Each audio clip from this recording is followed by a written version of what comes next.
Digital Strategy Expert Interviews. I'm here with Tanya Geisler and Lauren Bacon, who I'm so excited to introduce you to if you've never heard of them. Tanya Geisler is a certified life coach and business coach, a TEDx women speaker and writer, and teaches women how to step into their starring roles, own their authority, and overcome the imposter complex in their life, in their work, and in their life's work. Lauren Bacon is on a mission to help business leaders become more joyful and generous. I love that, by the way. A seasoned entrepreneur, published author, and business and leadership coach. And the reason that I approached these two women is they recently co-created a program called Beyond Compare to help people transform comparison in their lives. And I signed up for the program, and I thought the whole idea of it was pretty fascinating because you don't hear a lot about comparison. Everyone compares, we all do it, and I think we're all familiar with it, but I think it's a little taboo to talk about, and it's something so prevalent in the design community. So I'm really curious how this collaboration began, and how did comparison become a thing that both of you were curious about and decided to research? Tanya, you want to take that one? I love this story so much. So first of all, thank you so much for having us. This is an honor, and very excited to be having this conversation with the three of you and with everybody who's watching. It's a big, big, big topic for sure.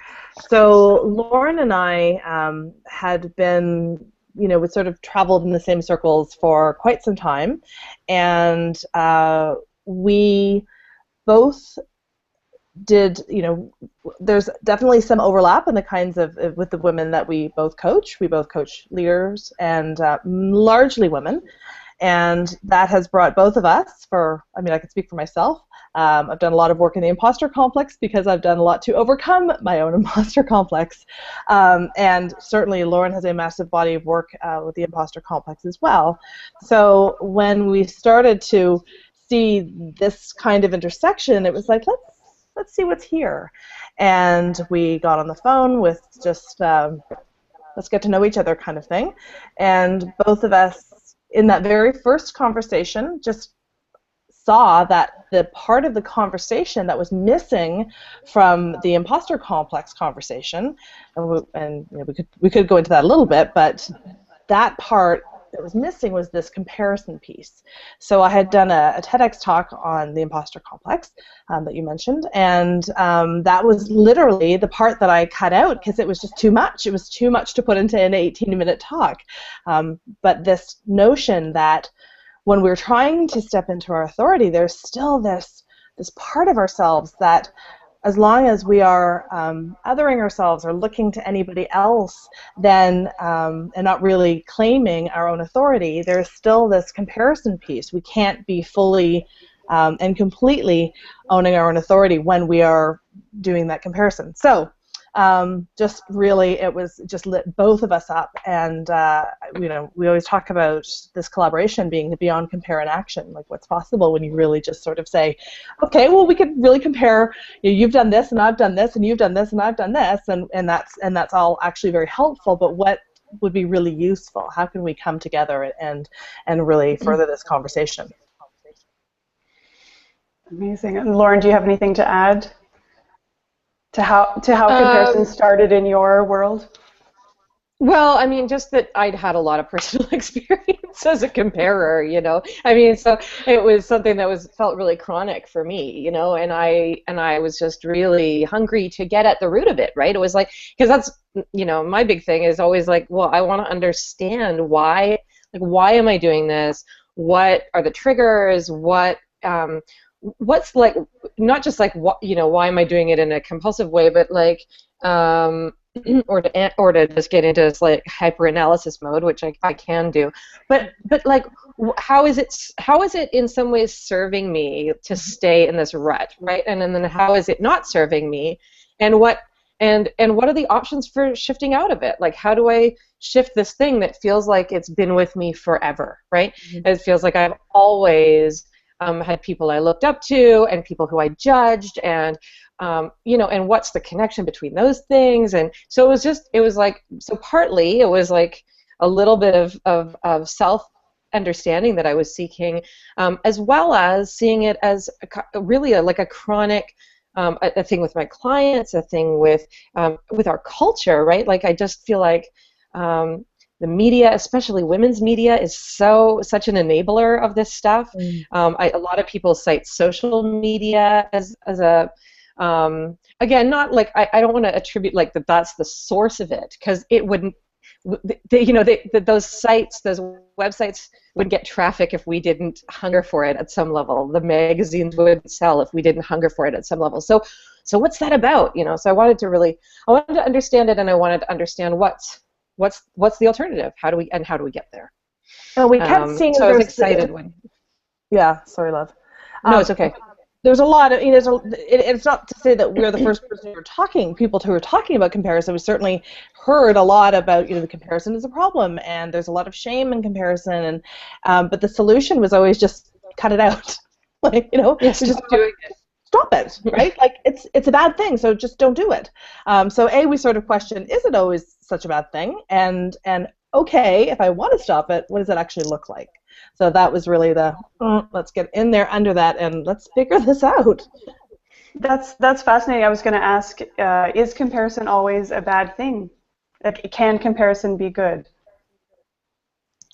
Yeah, well, we, I think anything in life can be a source of wisdom and understanding, and it can also be, cause for celebration. So the way we try to understand it is like we try to tease apart the instinct to just compare, which itself is actually neutral, right? To just say, oh, hey, there's this orange and there's this apple and they're different, and how are they different? Like, there's nothing inherently problematic about that, right? That's actually like, well, A, natural, B, sane and smart, and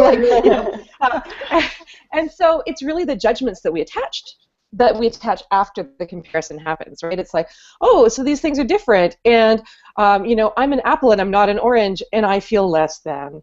Or I'm an apple and not an orange, and thank God, because oranges suck. You're the worst. So I hate that juice. It's the worst. And so it's like so the judgments that we attach to it, that's the part we kind of want to soften a little bit. Or at least dig into and understand it and figure out what is it about that we get attached to, and what is it that trips us up. So the way we've been looking at it is we have, and we can share like a link to a visual around this for you, but we have, we look at it as a matrix with 4 quadrants in it. And so when we talk about comparing up, like the feeling less than, or the comparing down, which is the feeling kind of better than or above somebody else, there's kind of a higher octave of each of those things, right? Like we can admire somebody and be just totally celebrating that difference, right? We can say, wow, like, I mean, I think of like Serena Williams. Oh my God, she is like in this totally other realm of athleticism than me, and it is super inspiring to me. And I don't feel like that less than thing with her in a self-judging way. I just feel like open to the possibility. I go, wow, like humans are capable of such incredible things. So that's an easy place for me to feel celebration, right? Where I feel a different form of it, like kind of lower octave, is like when I see sometimes like a random stranger woman working out next to me at the gym, where I'm like, hey, wait a second, mere mortals are capable of looking like that, the mere mortals are capable of lifting those kinds of weights, that's harder for me. And then the flip side, there's the judging, what we call disdain, right, when we're really looking down on somebody else. But there's a way that we can be critical of people and be and not be attaching judgment or shame to it, right? Where we can say, hey, Tanya, like, I gotta tell you, that conversation we had the other day, there was something about what you said that left a bad taste in my mouth, and I want to like clear the air with you and help you understand the impact that had on me, without it being about Tanya being a bad person for making me feel that way, or writing Tanya out of my life because I felt hurt or whatever. What did I say? No, I'm kidding. I love that. I'm using you as a hypothetical because you're like Tanya's the least likely person in the universe to say anything that would ever upset me. She's so kind. But anyway, there you go. So thanks for letting me I loved what you said about disdain as well, because there was a set of questions that you guys had about, so not just comparing to, who do you wish you were compared to, but then who do you disdain? And then there was a set of, I don't know, 10 questions, and they actually made me sort of rethink how I saw certain people that I thought, I don't like the way they approach that. And then I thought, well, what's making me uncomfortable about the way they approach that? And I thought those questions actually totally reframed for me how I saw that person. And I was actually very impressed by that questioning process. I never thought about comparison in terms of someone that we don't admire, and how that can actually teach us so much about ourselves as well. So that was kind of interesting. So you saw something not just about that other person and a different way of approaching that person, but you saw something in yourself. Maybe it was where we're looking to point to is the parts of ourselves that we disassociate. We sort of say this is sort of a part of myself that I don't really love, or I want more of it. I mean, that's really what's happening when we're comparing. Is not when we're comparing. It's nothing to do with that other person. It's all. I mean, that's really what it is. It's all about us, right? It's all about how what we are projecting onto somebody else is oftentimes, when we're in that place of hero worship, it's that they get to have this sort of success. They get to be fierce. They get to be bold. I can't have that. We're just putting that out there, and then the same thing happens in the disdain quadrant, where it's this, Lauren has used a great example about somebody in her life who was very chronic. It was great at self-promotion, and it was very triggering for her to be around. And then it was the opportunity was, where can I stand a little bit taller and speak Absolutely. my truth about my excellence and my mastery a little bit stronger and a little more boldly. Absolutely. Yeah, and again, it doesn't mean there's no room for constructive criticism of those people or their behavior, really, rather than them themselves. It's like, yeah, so he may be kind of overdoing it, but where am I underdoing it, right? Mm-hmm. Where am I not giving myself permission to be there? Exactly. That's really fascinating, and I'm trying to resist the temptation to ask you about yours. I know. It's like I kind of want to. We could talk about it after, but I don't want to put you on the spot. Yeah. But it's actually quite a similar the sort of salesy self-promotion, very in your face. It's very unappealing to me, and so I ask myself, my inclination is to be very introverted online. Like, I don't like to put myself out there in the space, and so I'm maybe quieter in my approach. I might go for more word of mouth type of marketing, and so, but just kind of questioning why I'm uncomfortable with that was actually very interesting. So I think and it doesn't mean you have to change everything. It's just like, let's give ourselves room to explore them. I feel like there's a big difference between, it's like, so you'll have sometimes a very clear and neutral, like, oh, that's not me. That's not my style.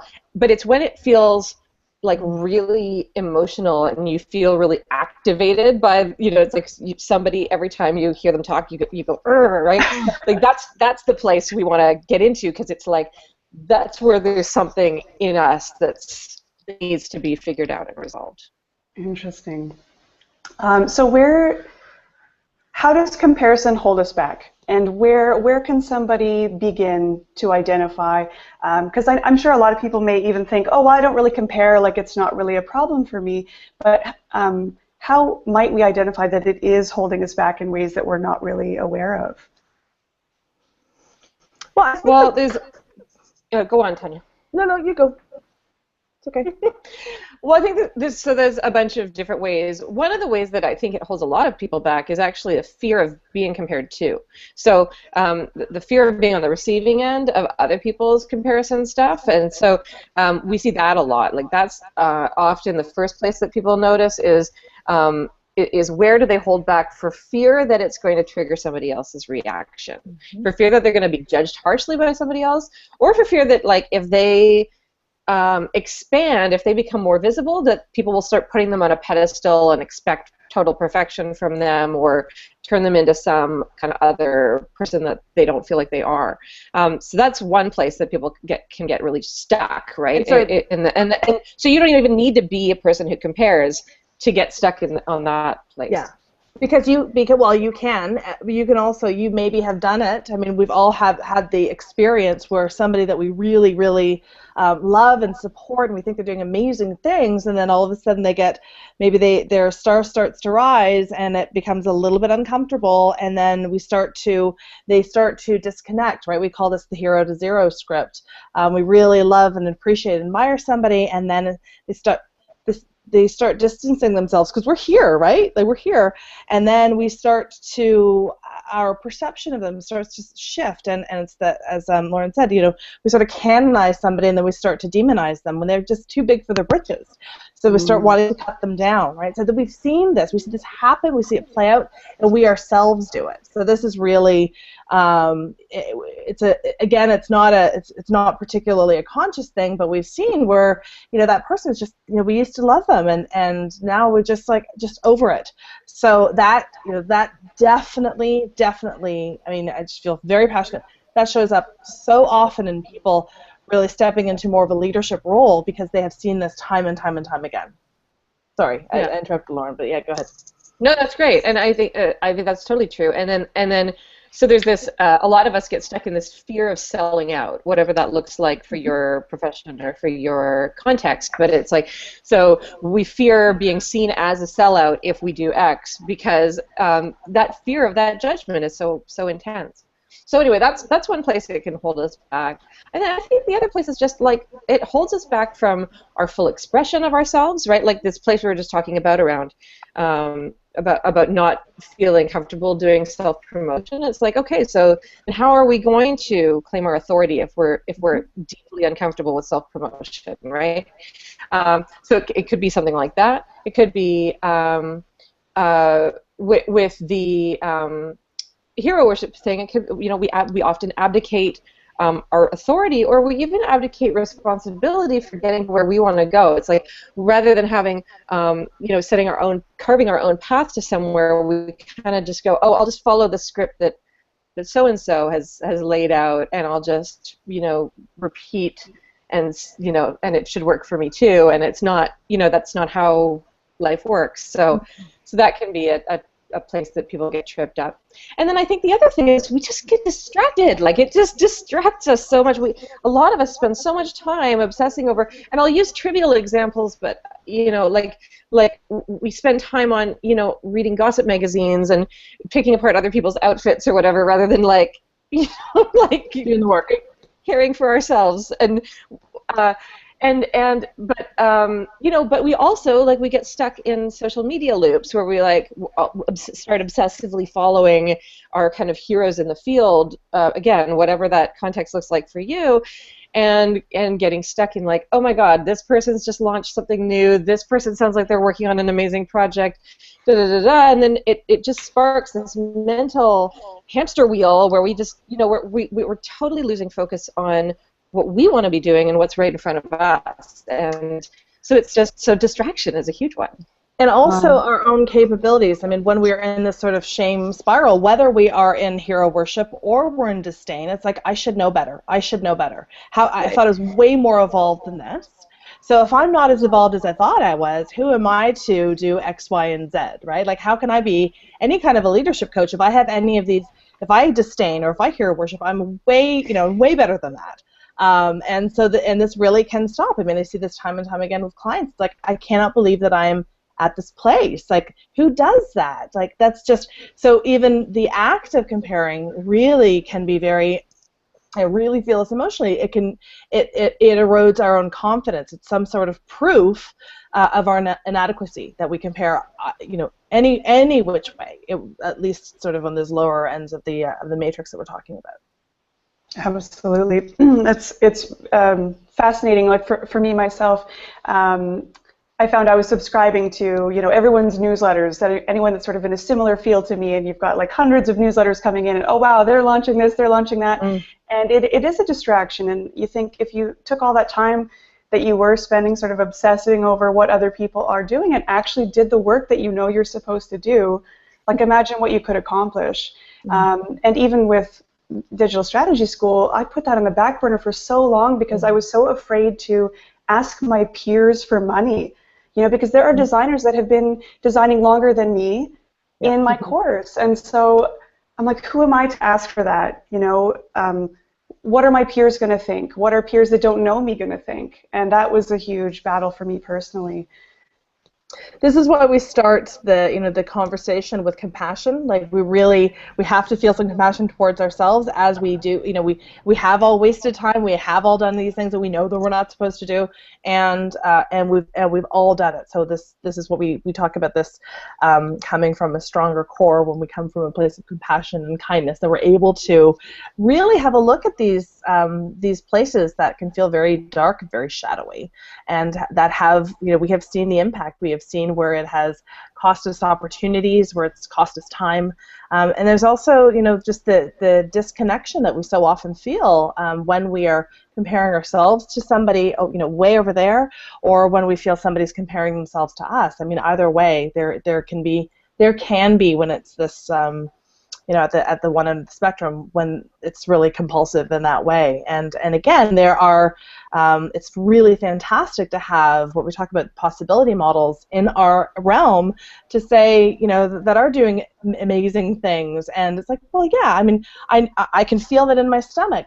I want that. I want to create that kind of momentum for myself. And that's a fantastic driver. It really can keep us on our edge as well. So it's not about putting on blinders. It's not about blocking. It's not about, necessarily unsubscribing. We have to all find our own ways into this to identify our triggers, and that's what, of course, a huge part this program is about. But it's about seeing the wholeness of who we are, and the wholeness of who other people are around us. So no small thing. Absolutely. So what kinds of first steps could people take that aren't in your program necessarily yet? What are some of the first things people can do to start tapping into those voices, or being aware of how they're comparing and how it might be holding them back? Or what's next? What should people be tuning into? Well, I think that's just feeding from what Tanya was just talking about. Like, the very first thing is just to try to, because you mentioned, Marie, that this is a place that's really vulnerable for a lot of people, right? Like, this is, a lot of us don't want to admit that we do it. It feels yucky. Tanya was talking about the self-judgment that we layer on top of the behavior. It's like, I compared and now I feel terrible about myself. So, like, the very first piece is just trying to infuse a little bit of self-kindness and a little bit of curiosity, right, into, okay, so trying to notice, right, bring some noticing and some curious noticing, not the judging noticing, right, to the behavior, and saying, okay, I just read my daily, email newsletters, and I'm feeling terrible about myself. What's that about, right? Which ones are like spinning around in my head, right? And what was inside them? What does that person who wrote it exemplify for me, or what is, where is that stuff coming from? And just doing a little bit of reflection, right, on what are those places that do trigger us? So where are we getting stuck in comparison? And for some of us, it'll be, like one of the, we talk a little bit in the program about what are the things that trip us up, right? Or what are the qualities we admire in other people that we don't always feel like we embody. And for me, one of mine is whenever I see somebody who's exhibiting like really bold artistic expression, really bold creativity, where I feel like they're taking big risks, and they're really going out there and showing something vulnerable to the world, like something that they really took a risk on going out there. I go, wow, like that is, I don't know that I'm doing that in my life, and so that's a place where I will get in a stuck place. So so taking some time with that and going, wow, okay, so then asking yourself questions like, so where am I actually being boldly creative? Where am I taking creative risks in my life? Acknowledging those parts of ourselves that actually are present, that just make me longing for more expression, but starting from that place rather than a place of, where am I not doing this? Where's the lack in me? Where is it present in me? And then moving it into, and where would I like to do more in that direction, And what's holding me back? Is it, are there fears? have I had past experiences where people were harsh with me when I tried to be boldly expressive, right? So, can we be kind with ourselves about those experiences and say, like, wow, yeah, Lauren, like you weren't always surrounded by people who encouraged you to be boldly expressive. So that's real. And maybe who are the people in my life now who actually would love to see more of that? Who are the allies that can circle around me? So again, just kind of, there's lots of questions, and we have, and we would love to share. We have a starter kit PDF that we would be happy to share with your members of your school too. That has some of those like guiding questions, both for the folks we look up to, and a little bit we touch a little bit on the who we're disdaining piece as well. Yeah, Tanya, that's kind of where I go, but what about you? Well, I was just going to say too, that when you talk about the allies, I'm all about bringing people together and having these conversations. I love the idea of once you've articulated, I really have a desire, and Lauren and I do this all the time. We live with each other, and I love that. And one of the things I love about our friendship, it's like I really want to hold myself to a higher standard of bold creativity, bold expressive creativity. So where am I already doing that? So you can ask yourself this, and you can also, this is part of the work we had designed for it to be in group as well. So where am I already doing that? And will you help me? Will you help kindly, compassionately hold me accountable to stepping more into that over here? And this sort of, so if we have sort of softness and awareness around it, it can be really powerful to have people help you with that. So that's the first place would be, as I'm pointing out, to look at who you admire, and I think it's actually looking at your news feed, like Lauren was saying, instead of like just shutting it all down. Pulling the characteristics, and we can't do that with the disdain quadrant, because chances are excellent we don't necessarily subscribe to everybody that we might feel some disdain towards. Though, Lauren, were you talking about, like, isn't there one person that that makes sure that they always have like that person in their news feed, so they keep that sort of hot and like really up for them? Which I think is very fascinating. I think, that particular example is, and I think most of us can relate to this, was a friend of mine who said there's some people she feels like she must follow on Twitter, like there's some sort of obligation amongst colleagues to follow each other back and whatever, so she feels she must follow them, but she places them in a specific list that she doesn't check very often, list. But it's like it's the people who trigger me list. It's like, I think it's called envy or trigger or so. Anyway, it's quite funny. She told me this years ago. She may have changed her ways, but that was her system for like, okay, I have to follow this person, but I don't. But they actually drive me nuts, so I'm gonna relegate them over to this corner. So in those same people, what are those common threads that you feel very triggered by, and what are those? And then where are those present or not present? Where are they latent within me? And where do I want more of that? And where do I want less of that in my life? And the same thing. And again, it doesn't. There's a tendency to say that disdain is actually harder than celebration, or it's all very tricky stuff, right? Because we're looking at places where we aren't holding ourselves whole. So no matter where we are in this matrix, compassion and kindness, compassion and kindness. Interesting. Yeah, because I love that we're having this conversation now, because one of the next modules is going to be positioning, right? And so you're looking at where you are in the market compared to other people. How do clients perceive you in the market? And so I'm curious how people can do that in a constructive way then. Is it healthy to look at, you're looking at your price point, your skill set, what you offer compared to other people, and I guess the idea is we're not looking at it in a judgment setting, but it's, okay, how does a client perceive me in the marketplace? Am I on the top end of the price range? Like, where do I sit? And so there is a certain healthiness, I assume, with sort of just looking at that objectively and seeing, where do I want to be perceived? Who would I love to be compared to? What other designers would I love to hear my name, said in the same conversation? So do you have any thoughts on how, in a positioning context, how we can look at comparison in a healthy way as we compare to who we want to be in the same conversations?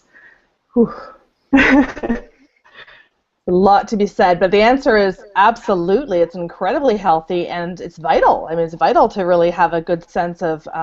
But I think I'm still really with Lauren's apples and oranges, right? So it's like, what is your body of work versus that body of work? How long have they, been in business, not been in business? What is the, there's like about a billion different variables. So I think it really comes down to what are the variables that are going to matter to you specifically, that are relevant to your unique business and your unique offerings. I mean, it gets a little frightening when we start to see really kind of cookie cutter offerings and cookie cutter programs and even strategies, because we really have to root into what is true about ourselves, our offerings, our abilities, and the positioning is just in the context of where we sit in this realm. So it's absolutely a vital piece. And oh God, we say this expression all the time. I actually don't even know how long this piece of string is here, because it's just, it's a million things to look at. I'm curious what Lauren has to say about that.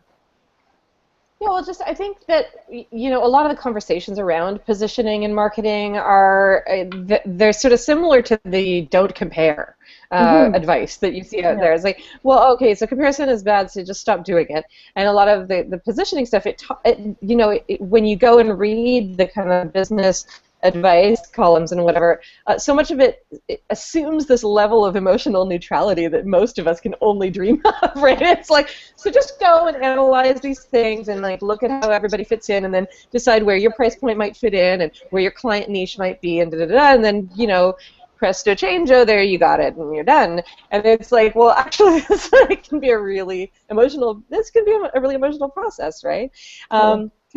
And I think, those of your members or students who have been to design school, you can use a lot of the same techniques that you learned from undergoing design critiques in these contexts, right? So it's like learning to separate out yourself from your business, right, to some extent, right? It's like, okay, so this is where my business is at. It's not necessarily a reflection of who I am, or that I'm locked into this place forever.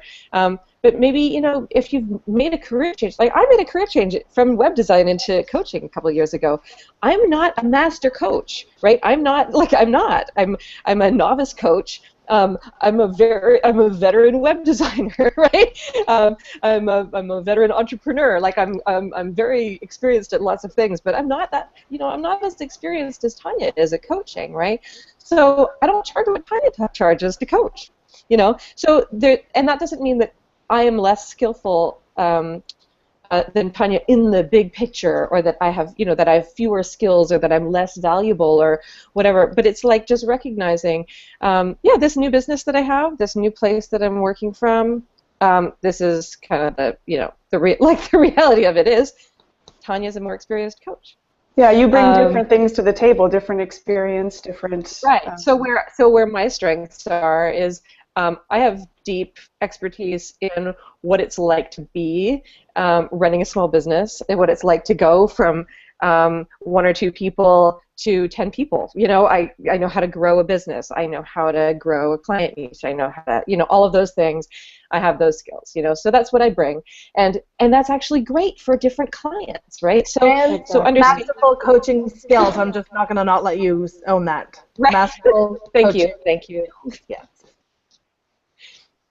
And I think too, the other so understanding. Yeah, sorry, go ahead. I was just going to say too, I think that when you get into positioning, I think you have to understand where you are in the context of other people, so you can actually understand your own point of view, your perspective. You might not necessarily even have the niche, but you have a way of moving through the world, and your business has a way of moving through the world. So you have to sort of swing out, and you have to say, well, if it was going, if I have to try this, just like talking about design principles. Like I really want to experience this palette, and I really want to experience this. You have to just allow yourself to feel into all of it, and give it some time and space, and try it all on. Right? I mean, that just feels very Yeah, fundamental. Because each of the students and designers are at a totally different place, and so some of them have gone to design school, some of them haven't. Some of them are a bit self-conscious because they don't have the development skills that some of the other students have, and so they say, oh, maybe I shouldn't have gone to business school, maybe I should have done this, and you are going to have a totally unique perspective, and you're going to bring something totally different to the table. So it's that apples and oranges, two designers offering two totally different services, and that's why I always encourage, it's so essential to only take on the clients that you are the best fit for, because you are not going to be the best fit. You know, my dream client is someone else's nightmare client, and vice versa, right? So it's sort of up to us to be like, who aligns best with this unique, you know, experience and everything that I bring to the table. So there really is no comparison. Yeah, and I think that, you know, when we get into chronic comparison, when we're in disdain or we're in hero worship, we're at some level we're in a scarcity mindset, right? It's like we're kind of in this mindset of like, okay, there's that person owns this quality and therefore I don't own it, or I own this and therefore that person can't have it, and that's a really tough place to come from if you're marketing yourself, right? When you're marketing your work, because people can sense it, right? They sense it, and it turns people off because it's like, well, I don't, you know, they sense that you may not be being totally authentic about where your strengths lie, and where they don't, right? And it's so much more fruitful. I mean, I can't remember Blair Enz's work, like Win Without Pitching, is great for this. He talks a lot about you know, sales conversations being conversations about fit, right? It's like you don't need to sell every single project in order to be successful. In fact, what you want is to be turning away plenty of work, right? And if you're marketing well, you'll actually have more inquiries than you can say yes to, which is ideal, because you want to be in that place of always having those conversations from a place of like, here's what I want more of. Is that a fit for what you want? You know, and that you're not coming from that place of like trying to prove something, really. You know. And for the 5 billionth time, if you do find yourself comparing yourself to somebody else, approach with compassion and kindness. Like that's just like that. That is the mantra. That is the mantra. Approach with kindness and compassion, because honestly, you are going to continue to do it. It's just this ongoing inquiry about what is mine and what is, you know, what is mine to learn from here. What is it that I'm really wanting more of? And then you get to sort of say, okay, well that might not be for right now, but I know that that's what I'm holding for myself a little bit down the road. Fantastic, and now I've got a place to move towards. Yay! Love that. It's sort of a guiding, yeah, like you were saying, what you admire in others tells you so much about what you're already moving towards, right? I love that. Fantastic. Anything else we should know about comparison, or the matrix that you guys have about celebration and moving more towards celebration? Any sort of final thoughts on? Well, this just feels like I always feel like we have to name this. That you can part of the reason for the matrix is just a beautiful way to map out where you are at a given moment. You don't necessarily live in that quadrant all the time, and you can have those feelings about somebody else at any. You can be feeling those things about somebody at any given point. It can be the same person within a day. So it's not like this is the land that you live in. This is what you're always doing. You can. It's very fluid. You know, a lot of when I go through the exercises and come back to them time and time again, it's not necessarily the same people anymore because I've evolved, right? Every time I go through this, I get to reclaim a little bit more about myself. So by all means, the people that, you know, when we started creating this a year ago, there's actually not the same people. Have you seen some one or two? Have you seen some like pretty major changes in people saying like, you know, this is what's possible now without comparison, or this is what I was able to do without this comparison in my life? Well, I think that one of the, you know, you actually alluded to it at the top of the call when you said you didn't actually realize that this was comparison, or I can't remember exactly your words, but that this part about admiring somebody else or disdaining somebody else, you didn't actually recognize that as what we call it. And some, at least, you know, a couple of people have said that they hadn't necessarily identified with this as an issue, and then have sort of discovered that it was actually a much bigger issue than they had anticipated. And in at least one case, it's been certainly transformed. I get a little emotional about this because it was, very, very much has transformed her understanding of herself as she's going through the world, and has actually had positive impacts on her health, which is pretty amazing, and not something we necessarily saw coming at all. I don't know about you, Lauren, but that's true for me. Yeah, that was amazing. Yeah, totally. Yeah. Yeah, and another thing that we had somebody go through the program and tell us that that her experience had been really noticing how she felt like she'd done a lot of work around hero worship and disdain in other areas of her life, but that when she got to the section on protecting yourself from others' projections was where where the rubber really hit the road for her, and she said, and I realized how much I want to be liked, like how much it matters to me that like everybody likes me, and which is an impossible objective, right? Like, a whole other course about that you could do, right? Right, and so unpacking that was really major for her, and and she said, and I realized underneath that was a desire for me, even just like for me to judge it was my own inner judge was part of that too. It was like, so I need to approve of everything I do as well, and so there's that inner judge as well as the fears of the outer judge, right? So that was just, I was like, and she said, and I feel like I'm going through the world with way less, like caring way less about what other people think, caring way less about other people liking me all of the time and being likable, and taking more risks and being more bold and being really way more authentic in how she moves through the world. For her, was it just the awareness that was able to help her make that change, or did she actually end up having to do more work once she discovered that it was a lot of her inner projections? Well, I think, what we try to do in the program is like give a little bit of theory and like ideas around stuff, and then we really try to bring it down to a very concrete level. So, there's visualizations you can do, there's journaling kind of work that you can do, there's an option to do the program in a group, so you can be doing it in that context if that's more fruitful for you. So we try to make those exercises really pragmatic and practical, and get them right into stuff that you can work with on a daily basis. So it's not just the it is the awareness. It's first the awareness and then the practice. Mm-hmm. So that there are ways that you are just integrating it and getting right into it. Amazing. And just out of curiosity, do you guys tend to have a certain group of people that gravitate towards the comparison work, or do you see people across creative and non-creative disciplines? Oh, that's a great question. I'm assuming it's not just creatives that experience this comparison thing. No, the answer to that question is absolutely not. No. It's just the people that we tend to. It's a lot of entrepreneurs that are doing this work, but I'm actually even I feel like it's.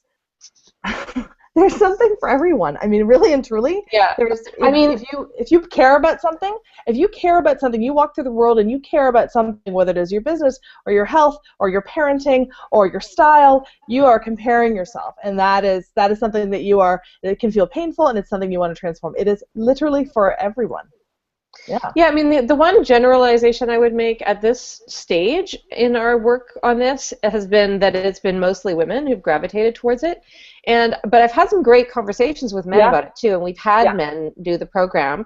It just, their experience of comparison seems a little different, and so that's a place of inquiry for us. The two of us, of course, we're both women, and we both have experienced this from that perspective, and so so have the majority of the people who've done the program. So that's been interesting, and I'm really curious to kind of understand that better.